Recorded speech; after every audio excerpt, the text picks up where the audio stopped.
Bonjour à tous. Donc, pour ceux qui ne me connaissent pas, je m'appelle Jean-René Tussaude, professeur d'histoire à l'Université du Québec à Rimouski. On m'a confié l'honneur de présenter le mot de bienvenue ce soir pour cette assemblée publique intitulée « Tisser notre mémoire, tisser nos communautés, les sociétés d'histoire et associations de patrimoine dans le Bas-Saint-Laurent et le rapport à la mémoire régionale ». Rien que ça. Donc, la rencontre vise à partager, dans le fond, les résultats d'un projet de recherche sur, et je cite, l'engagement citoyen en histoire et patrimoine, qui a été financé par le Fonds de recherche du Québec, le FRQ, et initié aussi par le groupe de recherche qui s'appelle Agent Mémoriel. Il est dirigé par une équipe composée de chercheurs et de bénévoles qui sont issus à la fois des milieux académiques, professionnels et citoyens. C'est ce qui fait l'originalité, notamment, du projet. Je vais laisser le soin à l'équipe tout à l'heure de présenter comme tel le projet en détail puis les résultats, mais ce que je veux vous dire maintenant, vous mentionnez simplement que dans son essence, dans le fond de ce projet-là, qu'est-ce qui a permis? C'est de mesurer l'ampleur du rôle qui est joué par les organismes puis les bénévoles de la région, en l'occurrence le Bas-Saint-Laurent, qui sont dédiés à l'histoire puis au patrimoine. Donc, la pertinence, dans le fond, de ma présence ici ce soir, c'est un témoignage direct, si on veut, de cette importance-là. Parce qu'on a souvent la représentation des professeurs d'université qui génèrent leur savoir en marge des communautés locales, dans leur tour d'ivoire, de manière complètement détachée du monde. Mais pour moi, pour plusieurs de mes collègues de l'UQAR, puis pour plusieurs autres de nos collègues dans le réseau universitaire québécois, il en va autrement. Donc, on ne voit pas ça de cette façon-là. Donc, dans la formation à la recherche de nos étudiants, qui est dispensée notamment dans différents cours d'histoire du Québec, on oriente la relève vers les sociétés d'histoire, vers les corporations de patrimoine et leurs ressources. C'est un passage nécessaire, et j'allais dire obligé, mais obligé en ce sens qu'il est nécessaire parce qu'il y a des ressources là qu'on ne trouve pas ailleurs de toute façon. Donc, ces organismes-là sont non seulement détenteurs de fonds documentaires et de bases de données qui sont uniques. Chaque société a des particularités. Mais, et ça c'est un point important, leurs bénévoles connaissent mieux que quiconque le terrain. Et comme je dis toujours aux étudiants et aux étudiantes, on ne peut pas raconter l'histoire d'une place qu'on n'a pas marché, qu'on n'a pas été voir. Mais si on veut connaître où je peux trouver, où je peux voir tel truc, ou la formation de tel paysage, telle maison, tel truc qui est disparu, ceux qui vont nous guider, c'est les bénévoles qui travaillent dans les organisations dédiées à la mise en valeur du patrimoine et à l'histoire. Sinon, non seulement la relève en recherche, elle profite justement de cette expertise citoyenne-là qu'on retrouve dans ces organismes-là, mais les chercheurs établis que nous sommes, les professeurs, on en profite, nous autres aussi. On en bénéficie des ressources des organismes avec qui on collabore régulièrement, d'ailleurs, sur divers projets. Ça me fait penser un peu à l'époque où il y avait les synthèses d'histoire de l'IQRC, les synthèses d'histoire régionale, il y avait des historiens qui disaient que ça, ils les consultaient pas, ils regardaient pas ça, c'était pas des ouvrages qui étaient assez sérieux, puis c'était de la pure hypocrisie parce que tout le monde les consultait pour aller chercher des références, puis après, soudainement, il y avait une recherche qui apparaissait à côté. Je pense qu'on fait face à la même chose. Moi, je suis fier, puis je suis content de dire à mes étudiants en classe que j'ai consulté, par exemple, la base de données d'actes notariés de la Société de généalogie et d'histoire qui est de Rimouski, qui est fondamentale pour faire avancer la recherche plus vite. C'est un produit régional qui est unique. Sinon, en somme, les organismes bénévoles, ce qu'il faut retenir de tout ça, c'est qu'ils font partie intrinsèquement, dans le fond, de l'écosystème de la recherche puis de la diffusion en histoire puis en patrimoine. Donc, mettre en valeur cette réalité-là ici, ce soir, je pense que c'est fondamental, puis c'est ce que vous allez entendre au cours des prochaines minutes. Fait que vous allez avoir droit ce soir à une présentation de la démarche en tant que telle, quel est le projet, suivi d'un portrait de l'évolution du paysage associatif de la région, pour qu'on comprenne on a affaire à quoi, de son membrariat ou membership, de la production aussi qui est issue de ces organismes-là. Là, on parle des revues, des publications diverses, du patrimoine documentaire. On a affaire à quoi dans le Bas-Saint-Laurent? Et enfin, les stratégies de préservation du patrimoine local et régional de ces mêmes organismes-là, qui sont impliqués pas seulement pour protéger le patrimoine documentaire, mais des fois, ça peut se matérialiser autour d'un dossier de protection d'une maison ou tout simplement de sensibiliser la population aux enjeux de patrimoine qui nous occupent ici au Bas-Saint-Laurent. Donc, je vous présente sans plus tarder les principaux interlocuteurs et interlocutrices de ce soir. C'est les artisans de premier plan du projet d'engagement citoyen en histoire et patrimoine. Donc, on a Mme Marie-France Charette, ancienne directrice générale de la Fédération Histoire Québec. On a M. Martin Drouin, professeur à l'UQAM et directeur du laboratoire d'histoire et de patrimoine de Montréal. Alain Roy, M. Alain Roy, historien retraité et chercheur au même laboratoire. M. Rick Smith, donc historien citoyen. Je vais céder, dans le fond, de ce pas la parole, le micro, en fait, à M. Louis Vallée, qui va présider la soirée. Et j'espère que ça va être une bonne soirée pour tous. À noter que la présente séance, elle va faire l'objet d'un enregistrement. On est déjà en train d'enregistrer. Donc, bonne soirée à tous, puis profitez bien de cette présentation unique. Merci. Merci, M. Tuot. Je suis le président de la Fédération Histoire Québec et je suis très heureux d'être présent ici aujourd'hui. La Fédération Histoire Québec est heureuse d'être dans la région du Bas-Saint-Laurent et de s'associer à cette étude dont les résultats seront dévoilés aujourd'hui. Ce que nous vivons aujourd'hui est particulier et met un premier jalon sur l'étude des impacts des sociétés d'histoire de la région et sur la vie culturelle dans le Bas-Saint-Laurent. D'autres études nous ont dit que d'autres études vont suivre pour d'autres régions, ce qui est vraiment très intéressant. La Fédération Histoire Québec, c'est 366 sociétés membres dans toutes les régions administratives du Québec, dont 17 dans le Bas-Saint-Laurent. Depuis maintenant 60 ans, nous fédérons les sociétés d'histoire, de patrimoine, de généalogie, mais aussi des associations professionnelles en sciences historiques. À toutes, nous offrons des services d'assurance, de formation, d'aide et d'accompagnement. Vous pouvez voir donc la Fédération Histoire Québec est importante. On dit 17, on peut penser que 17 membres dans la région du Bas-Saint-Laurent, c'est peu. Mais c'est quand même une des régions où il y en a quand même beaucoup. Si on oublie les grandes régions urbaines, métropolitaines, Montréal, Québec, Montérégie, vous êtes dans celles d'où on rencontre plusieurs. La rencontre se déroulera ainsi. Après une courte présentation des agents mémoriels, nous présenterons les résultats. Suivront ensuite une période de questions. On attend donc vos questions à vous, et un échange sur la suite des choses. Donc, on va commencer immédiatement, si vous voulez bien, avec la présentation des agents mémoriels. M. Smith et M. Drouin. Donc, bonjour à toutes, bonjour à tous. Mon nom est Martin Drouin. Je suis professeur à l'UQAM, comme le dit si bien mon ami Jean-René. Je suis également directeur du laboratoire d'histoire et de patrimoine et je souligne quand même que la Fédération Histoire Québec, oui, je suis bon, c'est bon. La Fédération Histoire Québec est membre, est un partenaire important du laboratoire d'histoire et de patrimoine et ce, depuis de nombreuses années. Et aussi un partenaire important depuis de nombreuses années, en fait, depuis le début du projet Agent mémoriel. Et en ce sens-là, on est très heureux que Jean-Louis se soit déplacé ce soir pour être avec nous puis pour présenter le résultat de nos recherches, un autre chantier. Voici le plan de la soirée. Donc, on l'a déjà annoncé, je vais être bref. Donc, le projet Engagement citoyen en histoire et patrimoine, que j'appelle affectueusement EQIPA. Ensuite, ça sera la présentation de l'étude sur les sociétés d'histoire et associations de patrimoine dans le Bas-Saint-Laurent et leur contribution à la mémoire régionale. Et enfin, une conclusion. Donc, le projet Engagement citoyen en histoire et patrimoine, EQIPA, donc c'est un projet initié par notre équipe qui travaillons depuis le 2009 à justement mieux comprendre l'action citoyenne en histoire et patrimoine. C'est vraiment au cœur de notre démarche. Et dans ce contexte-là, on a réussi à obtenir un financement. Vous savez, quand on fait de la recherche, d'avoir un petit financement, ça change tout dans la dynamique. Ça nous permet de faire des choses, de venir ici dans le Bas-Saint-Laurent, par exemple, présenter nos résultats, mais aussi embaucher des étudiantes comme assistants de recherche. C'est ce qu'on a fait dans toutes les régions et on a avec nous Andréane qui a travaillé sur le projet du Bas-Saint-Laurent.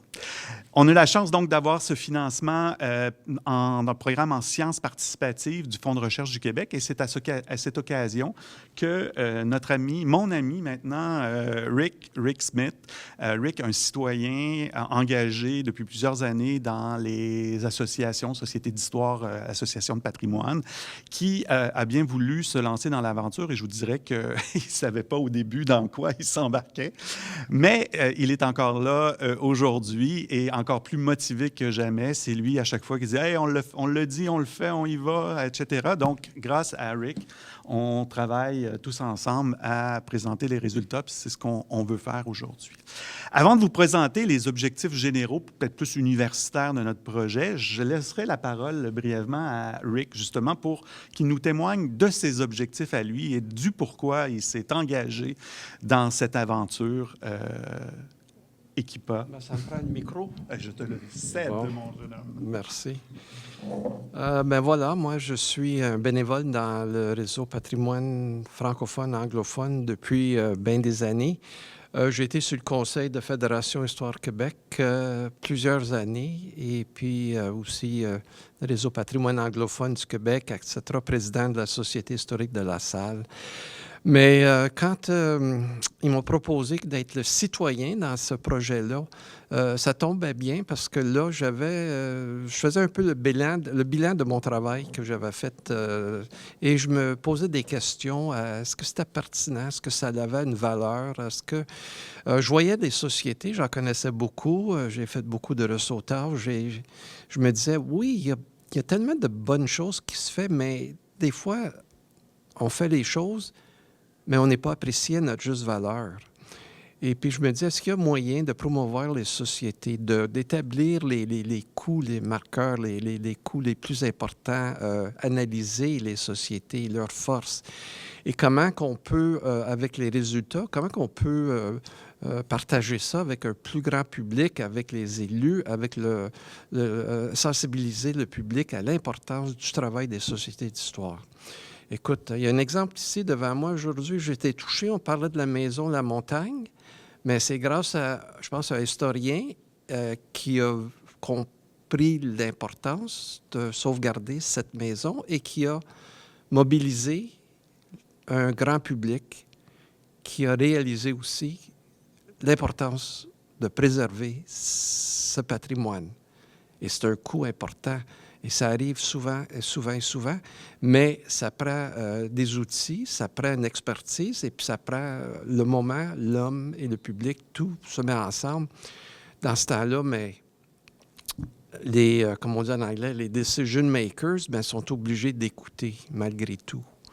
Ça fait que donc, le but dans tout ça, c'est justement d'analyser, de comprendre, de trouver des outils, de reconnaître par une façon scientifique l'importance du travail des sociétés, A, et B, de partager les outils, de partager les best practices, d'encourager, d'aider les sociétés à être un petit peu moins modestes et un petit peu plus brosseurs de cage pour leur cause. Et puis, je me dis, si on finit par ça, puis les sociétés, à la fin, vont nous dire, mais merci, vous nous avez, pas seulement nous avez montré l'importance de notre travail, mais là, on peut mieux travailler et on va avoir un meilleur appui de ceux qui doivent nous appuyer et qui ne le font pas tout le temps. Merci. Merci beaucoup, Rick. Les objectifs de Rick, évidemment, on les a fait nôtres. On est tout à fait enthousiaste à son engagement. Et dans ce contexte-là, on a voulu documenter, analyser, comprendre, en fait, c'est quoi l'action citoyenne en histoire et patrimoine.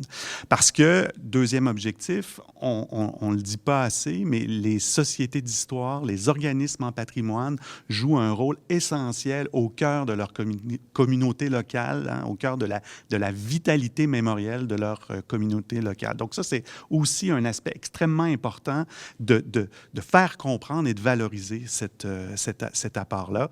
Et aussi, ultimement, c'est avec tout ce qu'on fait, puis de partager le résultat de notre recherche, puis avoir une vision un peu plus macro du travail des sociétés d'histoire, de les pousser à réfléchir à leur propres pratiques au sein de leur propre organisme en histoire et patrimoine, puis dire, hey, crime, faudrait peut-être la peine de prendre un petit peu plus de temps pour valoriser ce qu'on fait, parce que comme tu le disais, Rick, il y a plein de productions extraordinaires, mais de partager puis de valoriser leur travail, malheureusement, c'est peut-être pas autant fait que on le souhaiterait. Donc, notre projet se divise en toutes sortes de choses, puis je vais aller assez brièvement parce que vous êtes venus ici pour entendre plus les résultats de l'entente régionale, mais on travaille depuis longtemps, puis on va poursuivre ça au cours de la prochaine année, là, mais on a des projets plus à l'échelle nationale pour comprendre un peu à travers une enquête statistique c'est quoi l'action associative en histoire et patrimoine. Puis, comme on le disait, on a 4 chantiers régionaux, celui-ci dans le Bas-Saint-Laurent, celui dans l'Estrie, celui à Montréal et un dernier au Saguenay, Lac-Saint-Jean. Et enfin, un petit dernier sur lequel on est en train de travailler très, très fort avec un groupe de bénévoles, justement, d'organismes en histoire et patrimoine. On est en train de réfléchir à la création d'un outil de mesure d'impact social du travail des sociétés d'histoire. Donc, c'est un travail qui est en chantier, puis on espère le finaliser au cours de la prochaine année. Bref, on fait toutes sortes de choses pour diffuser, partager, en fait, le résultat de nos recherches, parce que ça, c'est aussi important pour nous. Parfois, les universitaires ont fait des choses, puis nous aussi, on a une petite tendance à moins partager peut-être, mais ça nous apparaissait essentiel d'aller sur le terrain puis de le dire, ce qu'on faisait. On participe à chaque année au congrès de la Fédération Histoire Québec. On est ici dans une assemblée publique dans le Bas-Saint-Laurent.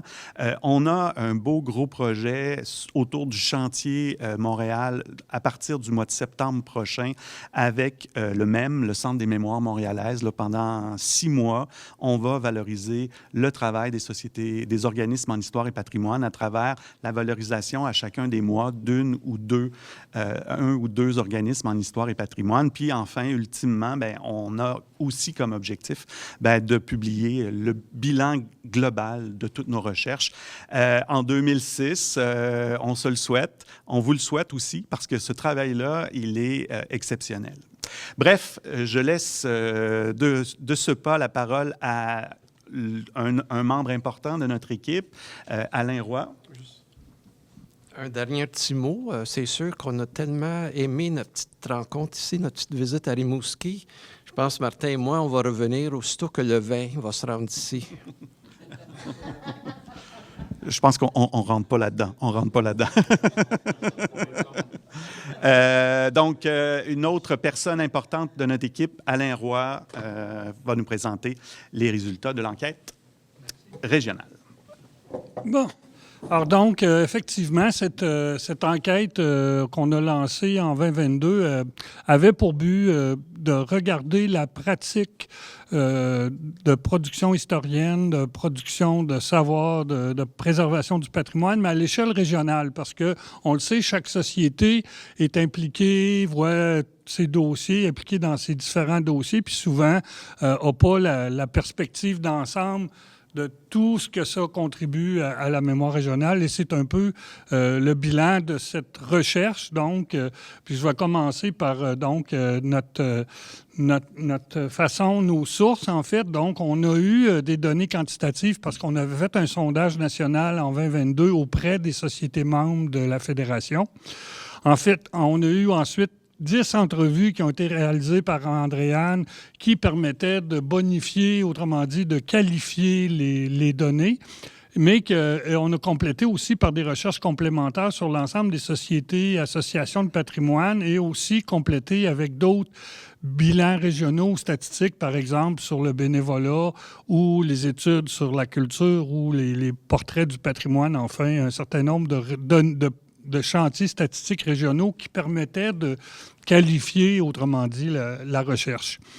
Alors donc, on a concentré cette étude sur quelques champs, en fait, parce qu'on aurait pu s'intéresser, par exemple, à la diffusion, ce qu'on n'a pas pu faire dans le Bas-Saint-Laurent par faute de ressources, mais on s'est dit qu'on allait couvrir ça dans d'autres régions. Donc, on se permettait, par le fait d'avoir différentes régions, d'avoir différentes approches ou compléments qui nous permettaient de couvrir au niveau du Québec, donc dans l'idée d'un rapport global, les différents champs couverts par les sociétés.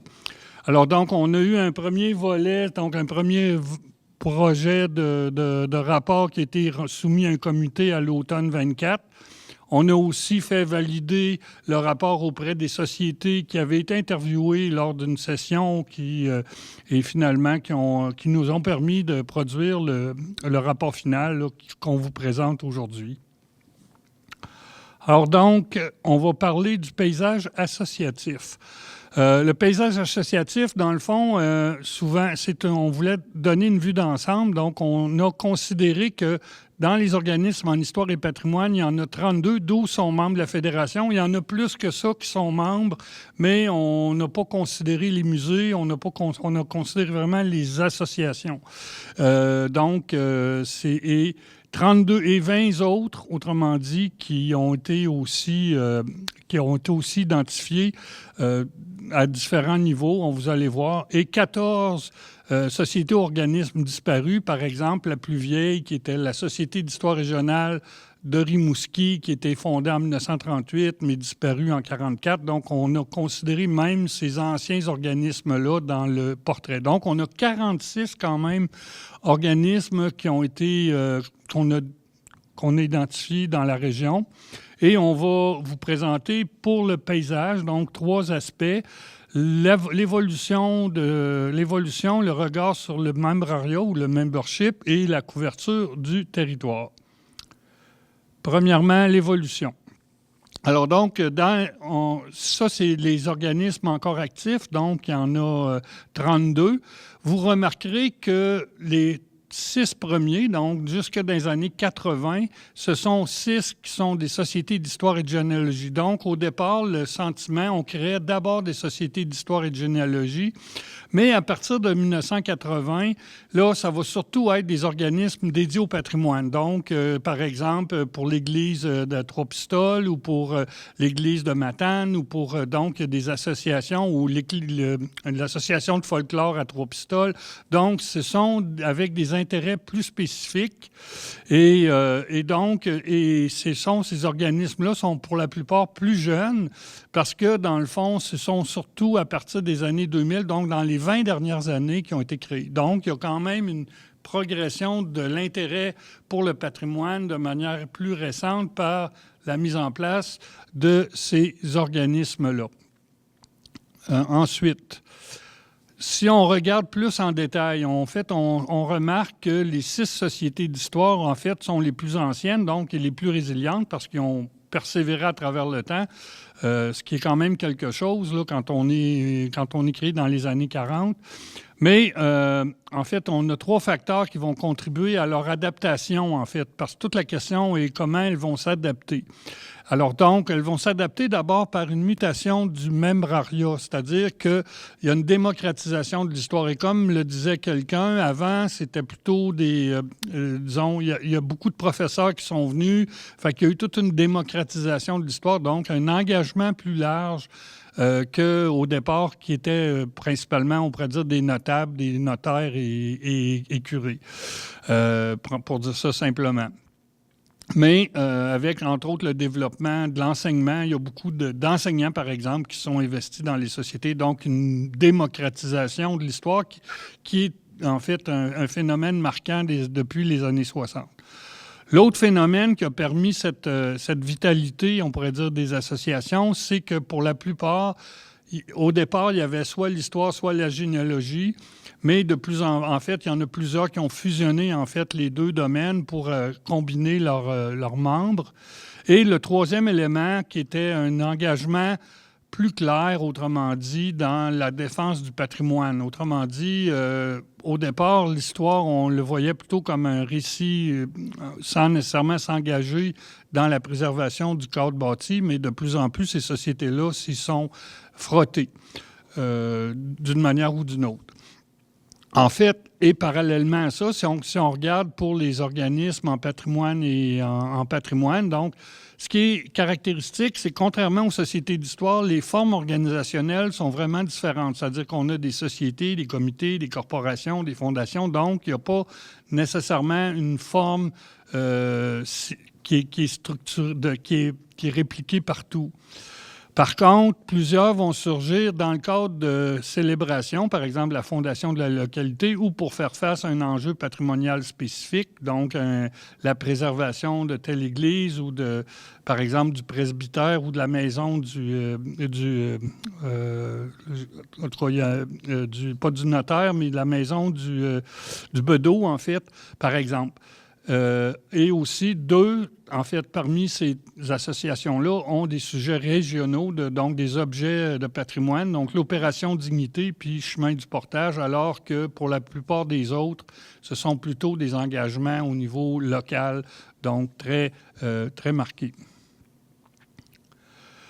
Le membrariat, donc le membership, donc, le membership est significatif, c'est-à-dire que selon les données de notre sondage, il y avait 8 sociétés qui avaient répondu. 8 sociétés, c'est le quart des 32 qu'on a recensés, donc ça vous donne une idée. Et pour ce quart-là, on a plus de 1100 membres, 1110 membres au total. Donc, c'est quand même 4 fois... On peut penser que c'est beaucoup plus, ça peut être beaucoup plus que ce nombre-là de membres de tous ces organismes-là. Ce qui est impressionnant parce que ça fait beaucoup de gens, même si chacun donc, est dans ses petites affaires, mais collectivement, c'est ça. Les organismes s'appuient sur un noyau significatif de bénévoles. Donc, sur les 8 répondants au sondage, il y en avait 5 qui avaient un noyau de 10 à 30 bénévoles. Donc, on est déjà avec près donc une centaine de personnes qui sont actives, là, des bénévoles actifs pour un petit nombre de sociétés. Fait que donc, on peut imaginer, encore là, on n'a pas fait les projections parce que ça serait un peu illusoire, mais ça donne quand même cette idée-là. Ce qui est intéressant aussi de noter, c'est que ça reflète le portrait régional des bénévoles. En 2019, donc, il y a un sondage qui a été fait au niveau des bénévoles dans la région. Puis les bénévoles, en fait, ce qu'on constatait, c'est que le Bas-Saint-Laurent a davantage de bénévoles qui sont plus âgés, donc plus de 51 ans. Pour 51% des bénévoles avaient plus de 55 ans, alors que 43% au Québec. Par contre, étaient plus généralement engagés envers une cause. On disait 45% contre 41% au Québec, et surtout en culture, parce que là, c'était 44% au Bas-Saint-Laurent contre 37% au Québec, ce qui est quand même un phénomène marquant en termes d'engagement culturel dans la région. Donc, c'est une force spécifique donc, de cette enquête, là, on pourrait dire, qui me pointe quelque chose de particulier de la région.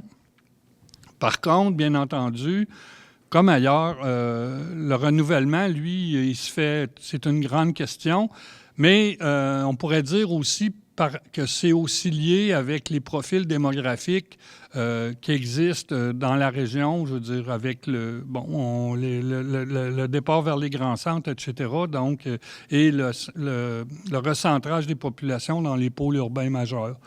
Mais ça, c'est une autre question.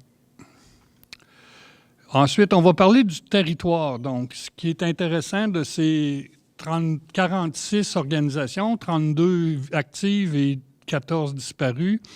Alors, donc, ce qu'on voit dans ce tableau-là, vous allez remarquer, donc, il y a 3 pôles majeurs, en fait, qui sont ceux des MRC de Rimouski et Rivière-du-Loup, donc les grands centres, et celui de Kamouraska, donc, qui est peut-être un pôle plus ancien, alors que dans le Témiscouata en particulier et dans la Matapédia et la Matanie, donc, qui sont plus excentriques, disons, c'est moins présent. Ça ne veut pas dire qu'il n'y a pas une société active dans ces régions-là, mais en termes de nombre d'organismes, en fait, donc c'est quand même important.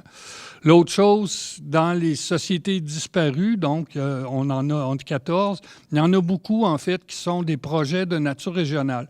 Par exemple, la Société d'histoire régionale de Bas-Saint-Laurent, qui est née dans les années 70, qui est mort dans les années 80, si je me rappelle bien. S'il y aura quelqu'un pour me rappeler si c'est les bonnes dates dans la salle, je suis certain. Mais donc, le projet de nature régionale, donc, ont eu particulièrement des difficultés à survivre, si on veut. Fait que donc, justement, ce qu'on voit, cet enracinement-là, donc, il est au niveau local ou de la MRC. Donc, la plupart se définissent, donc, en fonction, si on regarde le nom, donc, se définissent en fonction de la localité. Donc, on est la Société d'histoire de généalogie de Trois-Pistoles, mais en réalité, la Société d'histoire de généalogie de Trois-Pistoles, elle s'intéresse à la MRC de Trois-Pistoles. Donc, souvent, le territoire, lui, il n'est pas toujours... c'est pas toujours évident. Par contre, ça va créer des enjeux. Par exemple, dans cette même situation-là, la municipalité de il voulait avoir un prêt d'archives, puis on disait, ben oui, mais si vous êtes la Société de Trois-Pistoles et pas de la MRC, donc il y a parfois des enjeux, on pourrait dire, d'identité.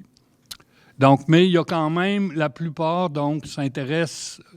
On se définit surtout comme un territoire au niveau régional. C'est le cas à Matane, c'est le cas à Matapédia, c'est le cas en Témiscouata. Donc, il y a beaucoup de cette approche qui serait méta-locale, mais en réalité avec un enracinement au niveau de la municipalité quand même. Ensuite, la concertation, donc, les projets de société couvrant l'ensemble de la région ont été des échecs. Donc, ça, c'est un fait. Mais il existe des pôles visant la concertation ou le rayonnement régional. En fait, il faut mentionner l'UQAR qui a repris, en fait, la revue L'Estuaire, qui est, en fait, une des seules... Il y a deux revues comme ça qui existent actuellement à travers le Québec. Une au Bas-Saint-Laurent, puis l'autre est en Mauricie. Soutenu par l'UQTR, en fait, mais c'est les deux seuls exemples de revues régionales, autrement d'histoire régionale, qui sont soutenues par le milieu universitaire. C'est quand même quelque chose. Et il y a la table de concertation en patrimoine de culture Bas-Saint-Laurent, mais la table, elle, regroupe essentiellement des acteurs municipaux, en fait, davantage que les sociétés, même s'il y avait une volonté de dresser un panorama, on pourrait dire, du patrimoine du milieu du patrimoine. D'autres choses, finalement, sur la concertation, et ça avait été mentionné à quelques reprises dans les entrevues, c'est qu'on aimerait bien, en fait, donc, que les sociétés d'histoire de la région se concertent davantage, qu'il y ait comme des initiatives de rencontres ou d'échanges, en fait. Puis les gens de Matane, en particulier, étaient particulièrement encouragés de cette idée, en tout cas, à y donner suite. Enfin, une des choses, donc, que notre projet vise, c'est d'aborder, donc, la question de la contribution au savoir. C'est-à-dire que, généralement, les historiens professionnels ne voient pas d'un bon œil ou voient plutôt d'un œil critique, disons, la production dite amateur. Nous, on y préfère une approche, disons, d'histoire citoyenne, c'est-à-dire que plutôt que de voir une mise en opposition, on voyait ça comme un continuum, donc vraiment comme une contribution avec ses limites, mais quand même une contribution à la connaissance qui mérite d'être valorisée.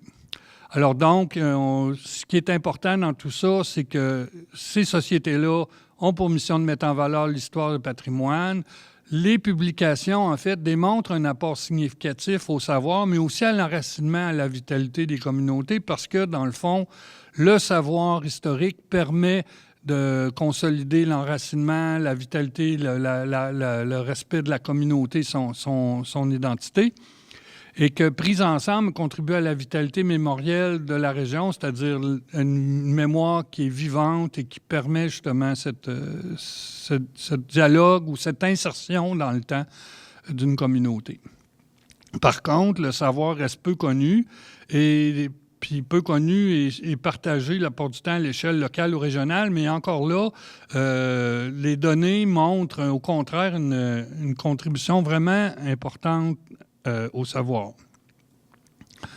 Alors donc, pour donner un exemple, il y a 8 revues qui ont été indexées entre 1963 et 2021, et cet index-là cumule pas moins de près de 5800 articles. Puis ça ne comprend pas les notices, chroniques, etc. dans les dites revues. C'est une quantité incroyable de savoir, donc, qui est produite.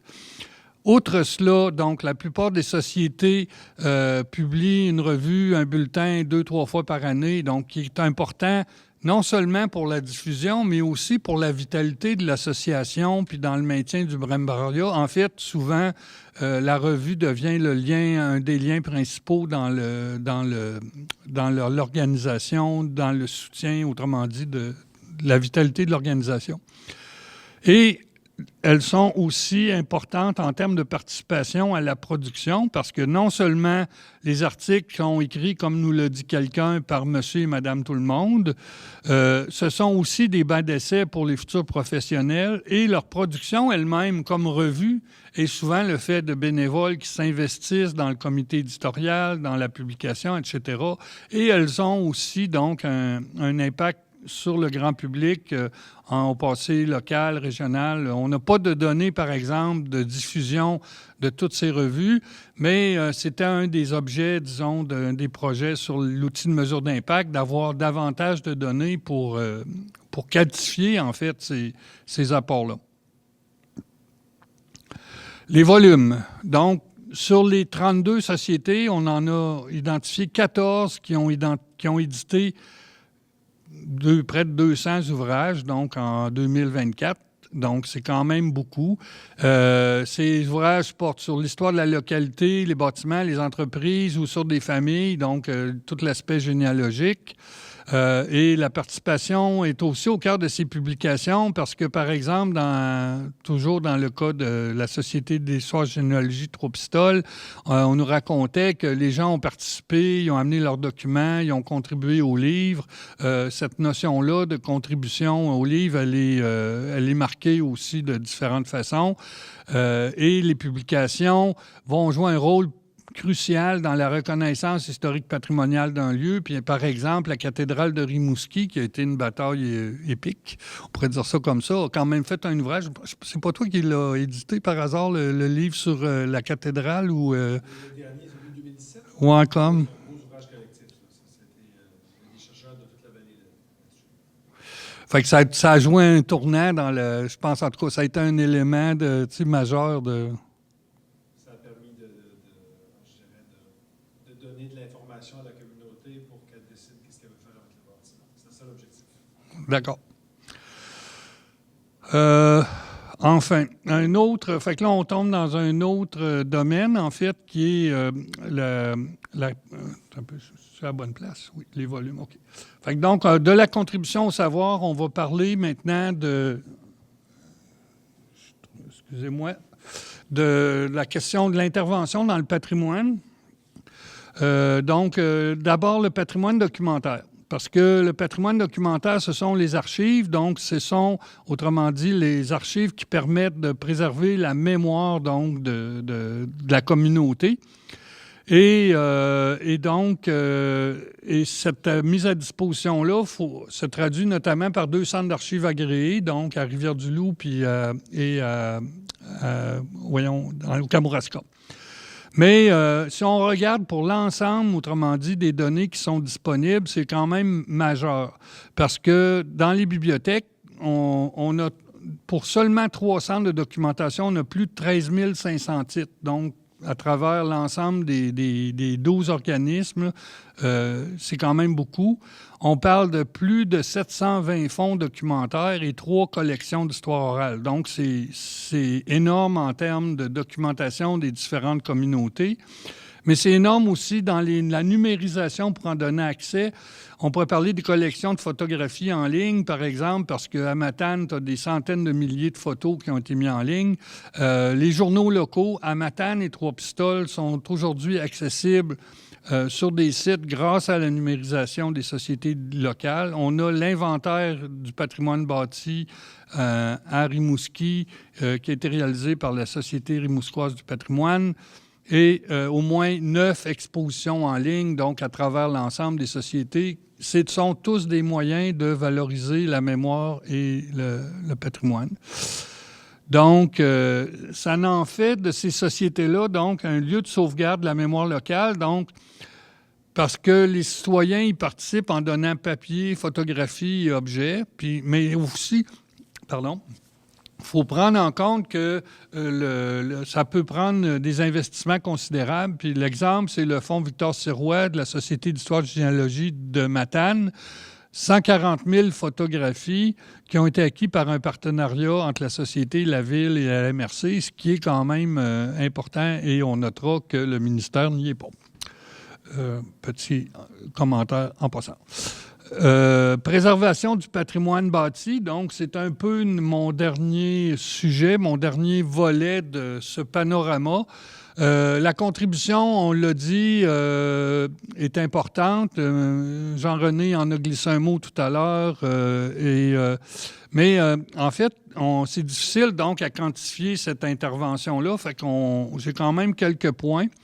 Alors donc, dans le diagnostic culturel régional qui a été réalisé par Culture Bas-Saint-Laurent, il n'y avait que 2 mentions des sociétés d'histoire dans le rapport, mais les 2 mentions, une portait sur la diffusion du patrimoine, donc par le biais des guides, essais, etc., mais l'autre portait sur la citation d'immeubles, en fait. On disait donc la citation peut être initiée par la municipalité, mais c'est souvent le fait des sociétés d'histoire qui les démarrent, donc qui les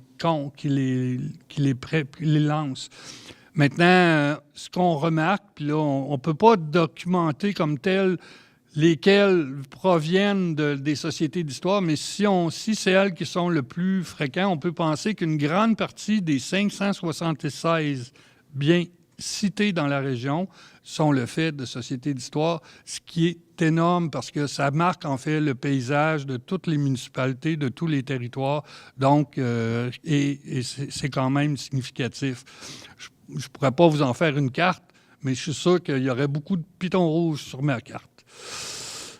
En fait, dernier point, donc, mais aussi, il faut prendre en compte qu'elles sont intervenues pour préserver, mettre en valeur des éléments. On parle des églises. Les églises, bien entendu, Matane, Trois-Pistoles, Rimouski et Sainte-Anaclette.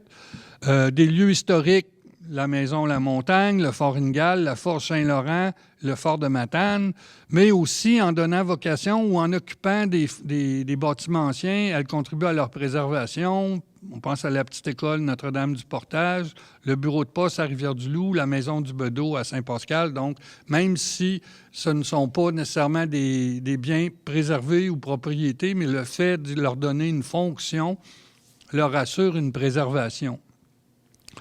Bon, puis on pourrait parler des guides et répertoires, l'inventaire de la SRP, les brochures, enfin, etc. C'est quelque chose un peu foisonnant.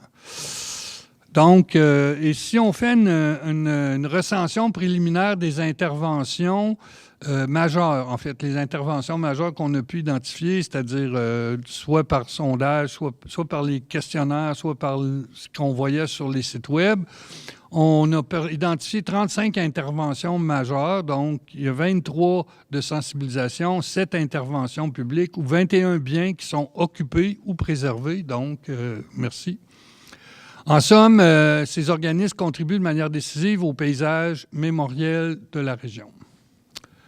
Alors donc, conclusion, parce qu'on voudrait bien avoir un échange. Donc, indéniablement, ces sociétés jouent un rôle majeur dans le paysage culturel du Bas-Saint-Laurent.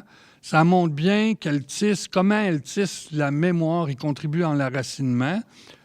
Notre recherche va être mise à disposition parce que, dans le fond, ce qu'on veut, c'est vous la rendre disponible pour que les sociétés associations de la région l'utilisent dans la valorisation de leurs activités et de leurs impacts sociétaux, tant auprès de leurs membres que des autorités. Et pour notre part, bien, on va surtout se lancer dans poursuivre le portrait qu'on veut essayer de compléter en 2026. Fait que c'est quelque chose.